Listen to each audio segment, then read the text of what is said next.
Edward Vaughn cursed the midday stillness as his wedding band tapped a jittery SOS against the granite countertop. He stood in the same spot every morning at 5, mug in hand, scanning his news feed, checking the pre-market indicators. Even at that early hour, the apartment would buzz with Kara's presence. He'd kiss her forehead goodbye as she slept, anticipating another on her lips 15 hours later to bookend his workday. She'd be in sweats and a tea, a cold, food-streaked plate beside her on the couch, wine glass within reach.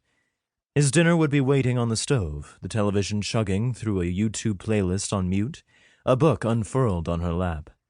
That was their routine. He'd never forget overhearing Kara on the phone, raving to a friend back east about the Space Needle views and luxury finishes when they moved in. Her excitement fueled him for months, but his tank needed a refill. Edward had hoped to surprise her tonight with a move to the junior penthouse. Now they couldn't even afford what they had. Good thing the lease is up next month. He adjusted his suit cuff and checked the time. She'd be home soon. He needed an explanation.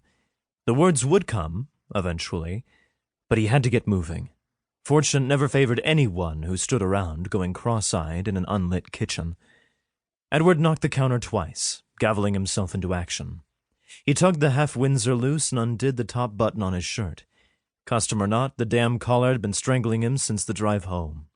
He pulled off the jacket and kicked his shoes ahead down the hall. One took a bad bounce, scuffing the wall, ricocheting into Kara's studio. The door was typically closed. With no kids on the horizon or in-laws willing to travel all that way, the second bedroom had become a land of forgotten hobbies. Dust-covered mountain bikes leaned where a dresser may have stood. A paint-splattered drop cloth took the place of a guest bed, an empty easel in lieu of a mirror. As he rose from picking up the shoe, an unexpected absence caught his eye. The map was gone.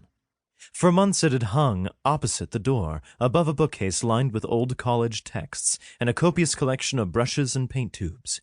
Now and instead, only thumbtack holes in the same not-quite-white, Kara called it saffron lace, that covered every wall in their Seattle apartment. She brought the map home last fall, a laminated Rand McNally depicting every country on Earth in shaded relief.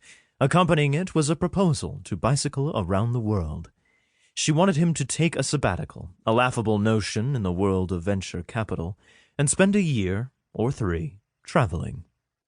Issues of Adventure Cyclist appeared in the bathroom soon after, borrowed travel guides rotated across her nightstand, and seemingly every conversation held an air of wanderlust, with Kara pining for small towns and country roads, campfire beers at sunset. Just the two of us, she'd say in a coquettish whisper. While we're still young. Edward could only guess what spurred her restlessness and expected it to vanish as abruptly as it emerged.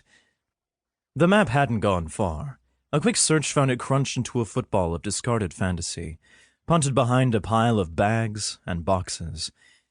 By the looks of things, she cleaned out the closet. He unfurled the map, exposing a runaway squiggle of black ink. His eyes locked on the map's northwest corner, where a star marked the departure point. Home. From there the line dipped and danced across the northern United States and Canada before dashing south from London to Spain. Onward it went, around the Mediterranean to Greece, Turkey, and beyond. Edward followed the trail, past a who's who of countries he knew nothing about, to China and Vietnam, and a hand-drawn smiley face clear on the other edge of the poster. In Bali. She'd given up on it. No, she gave up on me.